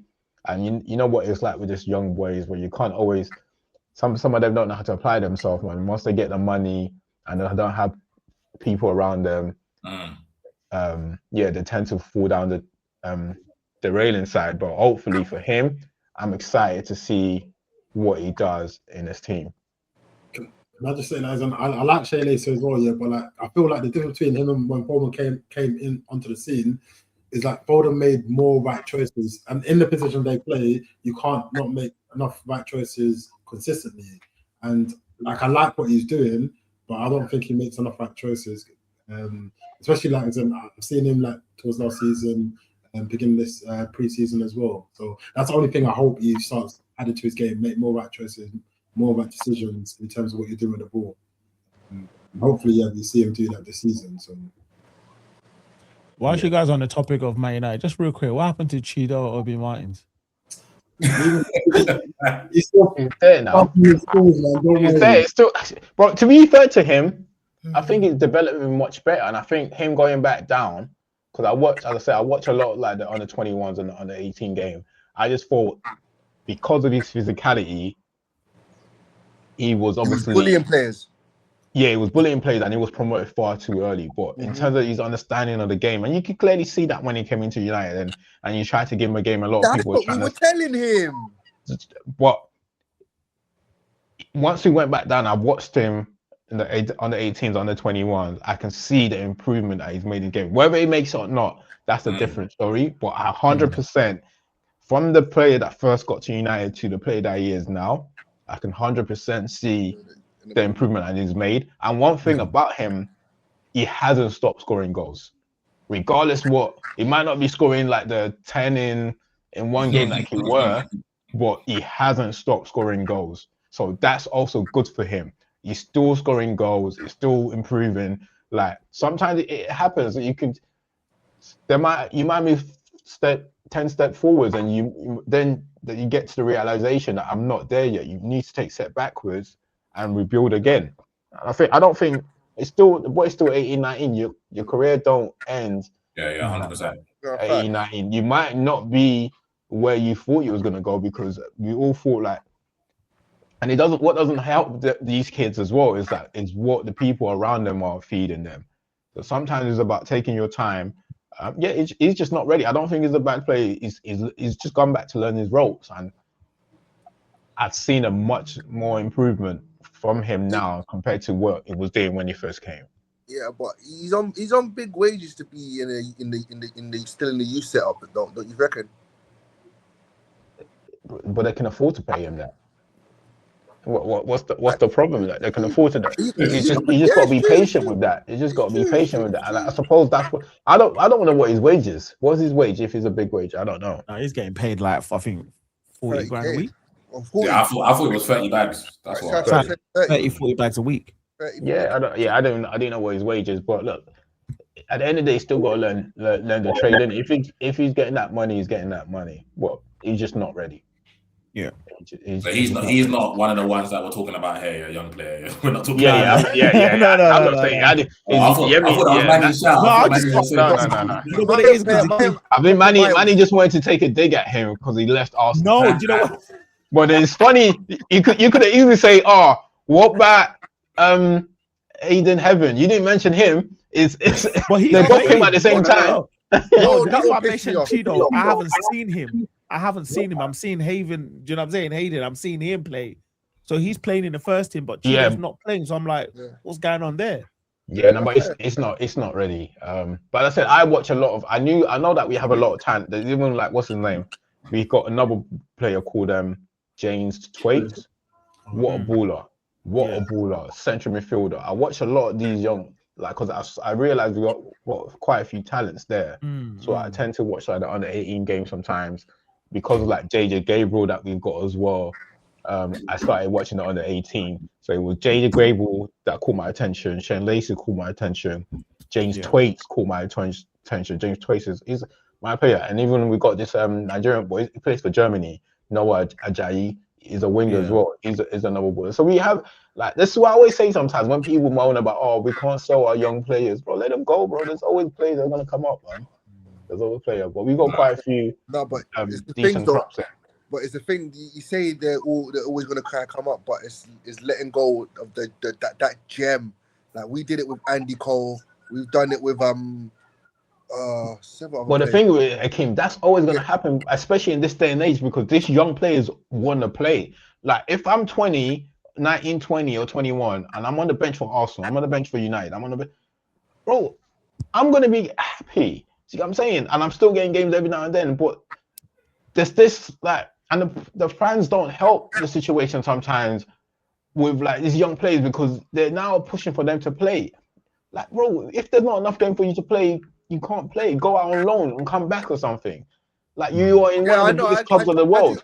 I do get you there. A lot of well, players. if they can't wait their turn, then unfortunately you're gonna lose this player. It don't matter what you do, you are gonna lose the players. You know what I'm saying? Like same way with Aiden Heaven. It couldn't get. There's no way it was gonna get into your squad. You know what I'm saying? If you can't wait its turn, there's nothing you can do about those things. So you are gonna lose young players, unfortunately. No, I see, and I talk just quickly on that point. I disagree about the Hayden Heaven. I felt like it was our poor management of our manager using us, showing our youngsters a pathway into the first team. In the case of Chino Obi Martin, he was just greedy, so bun him. But in the case of Hayden Heaven, I get it, cool, yeah. You got William Saliba and Gabriel, but remember we didn't sign Mosquera at the time before we let him go. So there would have been opportunities in Carabao Cup games, in FA Cup games where you could have given him minutes, maybe not start him, but throwing him in 10, 15 minutes. And our manager refused to do that. He's also refusing to do that with Ethan Wanieri. He refused to do that with Miles Lewis-Skelly last year until he was forced to do it. Even though Miles Lewis-Skelly proved to him that he is a quality footballer playing out of position. Our manager sometimes is stubborn. So again, and it's not, I'm not just going to say that about my manager. There's plenty of managers. History has shown us that. Jose Mourinho was notorious for that. Ancelotti's done that. So I'm not going to just put, but like managers in, like they're like, I feel like sometimes they have their blinkers on. They only see the pressure that the fans are going to put on them if they lose the game. And they don't focus on the player development. Yeah, exactly my point there. Yeah, I just guess it's the pressure of the game now. Really, that goes for every single manager, as you said. Like, it's a results-based game now. So if you're not getting the results, and with how competitive the league is, you can't afford to take the chance unless you have no choice. Sorry, also I think fans will give a lot of patience to their academy, especially if they see the academy player has got something there. Like we will, a lot of us who have seen Aiden Heaven knew that there was something there. It needed a lot of refining, and needed time, and needed care, but he wasn't getting it at Arsenal, so we had to go look for it elsewhere, and that's what I'm scared about. Yeah, but can I say, like, with Arteta, I think he was so much under pressure to deliver the title or to deliver a trophy. I get that. He could not afford to be playing all these youngsters who was not going to deliver. Wait, I think that was the difference. Go on, Manny. No, I'm just thinking, like, with Arteta, when you compare it in terms of developing young players, I've been critical of him not developing young players, absolutely. But I think when you got a manager who's been there 5-6 years and has only delivered one trophy, and he's been given like a contract, I think he's getting paid the most in the Premier League. Yeah. He's got to deliver. And he's not gonna put all his egg, like, he's not gonna be like these young players that's gonna bail me out. I need to win now. So I'm just gonna ask you this one. Who would you? I know he's central midfielder now, and that's where we're training him to play. But would you rather Ethan Nwaneri play on the right wing or Noni Madueke? Ethan, all day long. There we go. Why did we sign Noni Madueke then? I'm not in the training ground. Arteta's clearly not known what is. But, bro, we can only see what we see. Like, we can only talk about what we see. Yeah, and what we ultimately see on the football pitch, we saw 6 months of Ethan on the right. Absolutely. So 2 years of Noni on the right for Chelsea, and our manager still went and got Noni. He doesn't feel like Ethan is ready. But like I said, he wants to win now. Look, and then he can say justifiable, I got Noni Madueke, and guess what? We won the league. Yeah, that would be his argument. Do you see what I'm saying? I'm just playing the other side for a minute. Yeah, you know what I mean? Like, do you know what I mean? Like, he can turn around and go, yeah, you guys all didn't want Madueke, but look, I won the league with him. And Ethan went on loan, in the league, and he still didn't play. And then again, what is it? The player? Is it the manager? We got to ask all these questions. I would rather Ethan play instead of Madueke because he's hailing, Arsenal through and through. But ultimately, if you want to win now, you have to bring in the players to win. And I think that's part of the reasons why maybe I think there's speculations that he might be going on loan again. I'm happy that he's going on loan and it's not a permanent transfer. That would have really pissed me off. So, in regards to young players to look out for, to answer your questions, Akeem this is what Akeem does, He always moves the conversation elsewhere. He does this all the time. I even forgot what the question was. He does it all the time. Players. Sorry. Mine's easy. Yours might be long, man. Mine's easy. Mine's the Villa boy. They get my Brian Maggio, 17-year-old striker, dunked on PSG in the Super Cup final. That guy's physicality was like, I think Pacho's a top centre half, and he was moving mad. Like, he was like a regen of like a Drogba / I don't know about young Lukaku. He's one I'm into. Especially if they sell Oli, and they bring in someone else, I guess he will have to share the minutes. He's 17. They might not want to expose him to the Premier League like that. He's still not allowed to play at the moment. I think they're still appealing to FIFA because although he was born in England, FIFA have this rule that under 18s can't play. 18. Yeah. But although he was born in England, but because he lived outside of England for majority of the years, it's all these EU rules, isn't it? Yeah, some EU rules, so he hasn't been allowed to play. Because they bought him from was it in January or last year? I can't remember. They bought him for a long while now, but he hasn't been allowed to play. So they didn't get him this season. I bought him last season, I believe, but he just hasn't been allowed to play. Yeah, he's the one. Just after the Super Cup and he's the one. Yeah, I think the one I was looking at bringing it back to Arsenal is Ibrahim. Oh yeah, that way he's 18 years old, and I just think that we shouldn't sleep on him. Honestly, I've been watching him since lovely player. Since the academy. He's definitely not going to get in the team anytime soon, but that boy, he's a talent. Yeah, lovely talent. Good touch. Great. If you're talking about talent, the best young player in the country is probably Marley Salmon, 16-year-old. Baller. Yes, the best young player in the country. Baller. 16 years old is ridiculous. It's ridiculous how baller. Too good. Now, if we lost him, I'll hit the roof. Yeah, that's why I didn't. You know when Hakeem was talking about Aiden Heaven there, I was just looking at him like him. But at the time, I don't care about Aiden Heaven. I don't care. Not anymore. Even when he left, at the time I did. I'm not gonna lie. I didn't care.